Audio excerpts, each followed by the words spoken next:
안녕하세요. 4월 22일 수요일 새벽 예배를 하나님 앞에 올려드립니다. 기도하십니다. 예수님 감사합니다. 지난밤도 은혜 가운데 지키셨고 이 아침에 예수님과 함께 눈뜨게 하시니 감사합니다. 이 땅 위에는 평안이 없고 기쁜 일이 없지만 만세 반석 되시는 예수님께 피하여 주님의 보호하심 속에 하늘로부터 내려오는 평안함을 소유하고 그래서 눈에 보이는 대로 살지 아니하며 믿음으로 살게 하시니 또한 감사합니다. 하나님 말씀이 10년 가운데 들어오게 하시고 가정 속에 교회 가운데 체험되게 하셔서 어려운 상황 가운데서도 넉넉히 이기며 능히 이기며 성령의 충만함을 힘입어 살아갈 수 있도록 사랑하는 주의 성도님들을 지키시며 우리의 기도에 응답하여 주시옵소서. 오늘도 말씀하시기를 소망하며 예수님의 이름으로 기도했습니다. 아멘. 찬양 예찬송가 313장 새찬송가 524장 갈 길을 밝히 보이시니 찬양하십니다.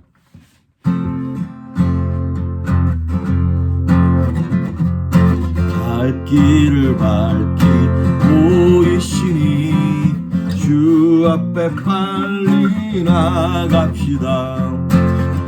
우리를 찾는 구주 예수 보도라 하시네. 죄악 벗은 우리 영혼은 기뻐 뛰며 주를 보겠네. 하늘에 계신 주 예수를 영원히 섬기리.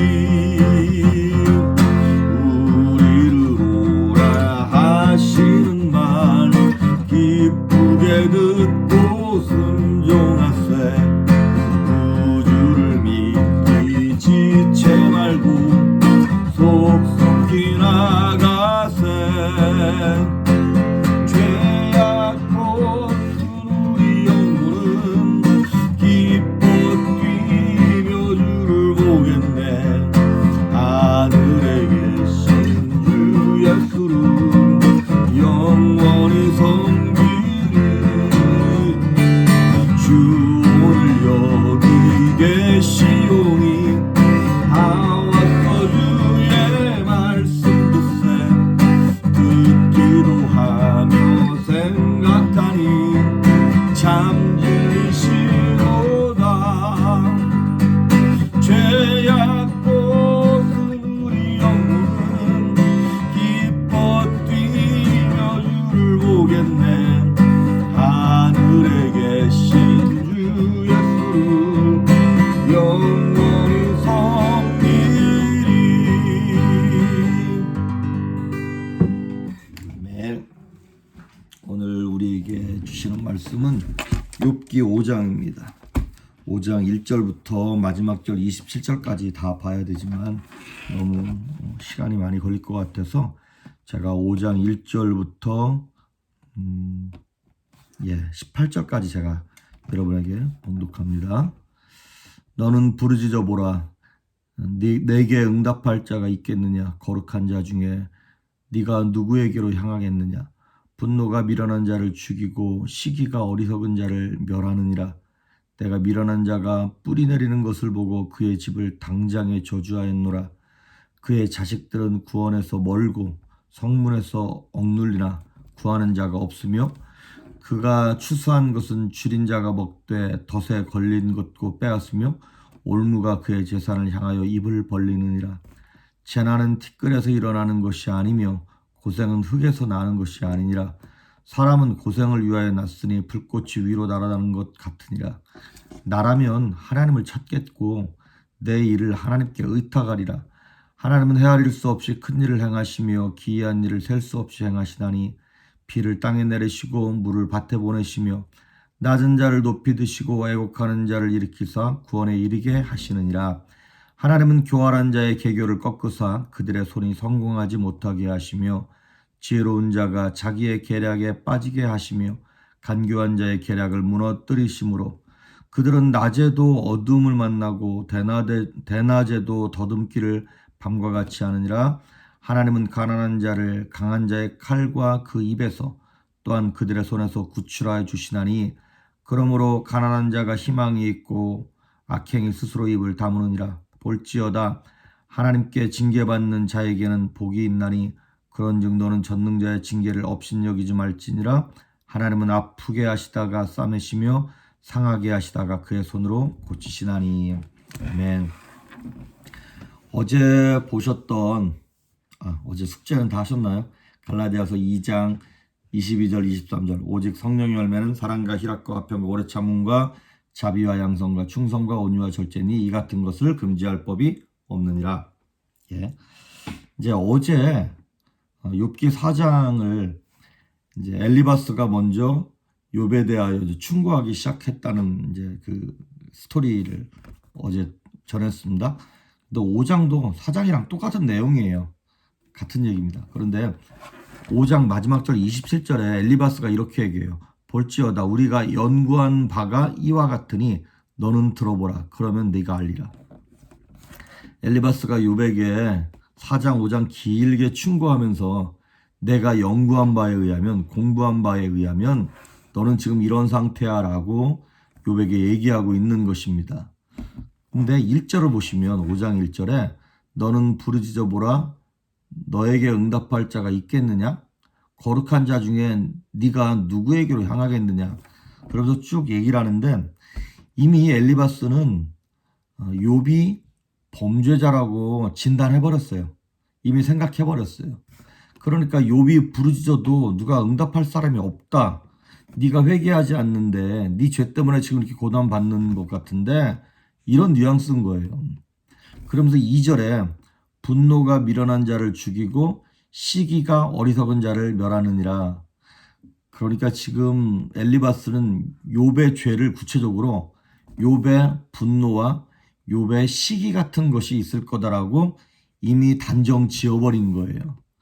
그러면서 3절, 4절, 5절의 내용이 뭐냐면 야 욥아 네가 계속 너의 무죄를 주장하고 자기 의를 주장하면 갑작스러운 재앙과 궁핍에 너 허덕일 거야 라고 욥의 아픈 부분을 지금 건드는 거예요. 이런 사람이 친구라는 게 진짜 이해가 안 가는데 뭐 5절에 보면 그가 추수한 것은 욥이 추수한 것은 줄인 자가 먹고 덫에 걸린 것도 빼앗고 올무가 그의 재산을 향하여 입을 벌릴 것이다. 그렇죠. 욥이 이미 막 이런 스타일의 고난을 겪었죠. 막 도둑대가 와서 다 뺏어가고 훔쳐가고 막 재난이 일어나고. 그런데 아무리 원수라 그래도 이렇게 궁지에 몰리면 뭐 쥐새끼도 궁지에 몰리면 고양이 문다잖아요. 근데 해서는 안 될 말이 있어요. 권투에도 이렇게 싸우다가도 죽일 것처럼 때리지만 룰이 있습니다. 뭐 팔 뒤꿈치로 때린다든가 뭐 언더라인 뭡니까 이 벨트라인 밑으로 이렇게 뭐 때린다든가 발로 때린다든가 그러면 안 되는 것처럼 이 인간 세상에서 싸움에도 룰이 있는 것 같아요. 그런데 지금 4절에 보면 엘리바스가 건드려서는 안 될 부분을 지금 얘기하고 있어요. 뭐냐면 욥의 트라우마가 있어요. 뭐냐면 그 자식들입니다. 그러니까 다른 물질이 없다. 건강을 뭐 다쳤다. 이거는 뭐 그럴 수 있어요. 그런데 욥이 생각하기를 어쩌면 욥도 옆에서 계속 야 욥 네 죄 때문에 네 자식들이 죽은 거야. 지금 이런 뉘앙스로 얘기하는 거거든요. 4절 한번 보십시오. 그의 자식들은 구원에서 멀고 성문에서 억눌리나 구하는 자가 없으며. 그러니까 어찌 보면 욥의 트라우마가 되는 자식에 관한 부분들을 그 아버지인 욥의 마음을 헤아리지 아니하고 엘리바스가 너무나 잔인하게 그 마음을 지금 후벼 파는 거예요. 그러면서 지금 엘리바스는 내가 연구한 바에 의하면 말이지 신학적으로 말이지 이런 헛소리를 하고 있는 거예요. 6절에 보십시오. 재난은 티끌에서 일어나는 것이 아니며 고생은 흙에서 나는 것이 아니라. 이거 무슨 얘기냐면 티끌과 흙같이 어떤 미미한 것 때문에 이런 재난과 고난이 오는 게 아니다. 욥 너의 틀림없이 어떤 확실한 죄 때문에 이런 재난과 고난이 오는 거야라고 계속 지금 단정 짓고 있는 거예요. 그러면서 8절에도 보시면 나라면 하나님을 찾겠고 내 일을 하나님께 의탁하리라. 욥이 뭐 하나님을 안 찾았나요? 하나님께 의지하지 않았나요? 그런데 지금 고난당하는 것만 보면서 틀림없이 욥이 겉으로만 저러는 것이지 진심으로 하나님을 찾는 게 아닐 거야 라고 단정 지은 것이죠. 그러면서 9절부터 16절까지 계속 욥의 회개를 지금 촉구하고 있는 내용입니다. 그러고 난 다음에 17절부터 마지막 절 27절까지는 욥아 네가 회개하면 너와 네 가정이 이렇게 회복될 거야 라고 그 얘기를 지금 하고 있는 거예요. 저랑 이제 다 읽어보진 못했습니다만은 이 영상 끝나고 한번 쭉 읽어보십시오. 엘리바스가 한 말이 틀린 말이 하나도 없어요. 다 옳은 말을 했어요. 우리가 쭉 읽어보면 아멘 그럴 수 있는 말들이에요. 오죽하면 고린도전서 3장 19절에 욥기에 나오는 5장 13절 욥기 5장 13절 나왔으면 읽어드릴게요. 지혜로운 자가 자기의 계략에 빠지게 하시며 간교한 자의 계략을 무너뜨리시므로. 이 구절을 갖다가 사도 바울이 고린도전서 3장 19절에 인용했다니까요. 하나님에 대해서 이렇게 뭐 사람에 대해서 설명할 때. 그러니까 다 맞는 말이에요. 엘리바스 말이 틀린 게 아니에요. 근데 다 맞는 말인데 틀려요. 이게 무슨 말이냐면 욥에게는 맞지 않는 말이에요. 이 엘리바스가 연구한 바, 이 학문, 이 신학 이거는 다 맞아요. 그런데 욥이 처한 상황에는 어플라이할 수 없는 말이라고 하는 것이죠. 왜? 일단 욥에 대해서 진단이 잘못되어 있어요. 욥이 죄를 졌기 때문에 그럴 거다라고 하는 그 진단. 그러다 보니까 진단이 잘못되니까 뭐가 잘못되는 거예요? 처방이 잘못되는 거예요. 처방이 잘못되니까 사람을 살리지를 못해. 아무리 암약이 좋으면 뭐합니까? 나는 심장병인데 그럼 심장병에 맞는 약을 줘야 되는 거 아닙니까? 옛날에 몇 년 전에 꽤 오래전에 그런 웃지 못할 슬픈 일이 있었어요. 뭐냐면 외국에서 유럽에서 있었던 일인데 어떤 사람이 왼쪽 다리를 잘라야 되는데 의사가 뭘 잘못해가지고 오른쪽 다리를 자르는 거예요. 다리를 자르는 것도 맞는 일이고 올바로 잘랐어요. 그런데 다리를 잘못 선택한 거죠. 지금 욥에게 필요한 처방은 너 회개해야 돼. 그래야 축복받아. 이런 처방이 아니라 고난 중에 인내하십시오 라고 하는 처방이라든가 아니면 하나님은 틀림없이 섭리가 있으셨을 거야. 그러니까 하나님을 향한 믿음을 잃어버리지 말고 하나님을 신뢰하고 잘 견디십시오 라고 하는 그런 진단이 필요하고 처방이 필요한데 지금 엉뚱한 진단, 엉뚱한 처방을 계속 내리고 있는 것이죠. 그래서 여러분 우리 성도들 예수 잘 믿는다고 얘기하는 사람들이 한 가지 조심해야 될 것이 무엇이냐면 내가 알고 내가 경험한 것이 전부라고 하는 생각을 내려놓아야 한다는 것입니다. 우리 우스갯소리로 그런 말 하잖아요. 제일 위험한 사람이 누구냐면 책 한 권 읽은 사람이라 그러잖아요. 한 가지만 아는 사람들. 그런 사람하고는 대화가 안 통해. 유두리가 없어가지고 자기 주장, 자기 경험이 제일 중요하고 제일 최고인 것이죠. 그러니까 엘리바스는 이 내용만 보면 되게 신학적이고 지혜롭고 믿음 좋은 사람처럼 포장되어 있지만 이 사람의 논리를 보면 위로도 아니고 믿음도 아닌 거예요.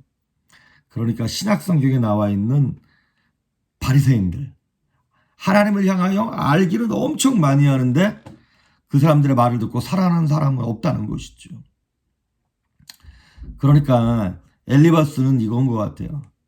이 사람의 권면과 충고와 진단이 어디에서 나왔는가?